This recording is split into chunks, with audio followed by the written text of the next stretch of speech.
കഴിഞ്ഞ ബൈത്തിൽ പറഞ്ഞതാണ്. ഈ ബൈത്തിൽ പറയുന്നത് സല്ലല്ലാഹു അലൈഹി വസല്ലമയുടെ ഉമ്മയുടെ മരണത്തെ സംബന്ധിച്ചാണ്. വബഅദ സിത്തിൻ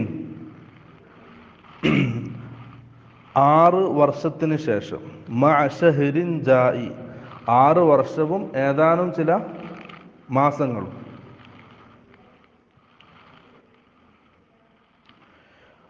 എന്തായി? വഫാത്തു ഉമ്മിഹി അലൽ അബ്വാഇ, സല്ലല്ലാഹു അലൈഹി വസല്ലമയുടെ ഉമ്മ അബ്വായിൽ വെച്ച് മരണപ്പെട്ടു. റസൂൽ സല്ലല്ലാഹു അലൈഹി വസല്ലമ ജനിച്ച് 6 വർഷവും ചില മാസങ്ങളും കഴിഞ്ഞപ്പോഴെന്ത് ചെയ്തു? ഉമ്മയും മരണപ്പെട്ടു.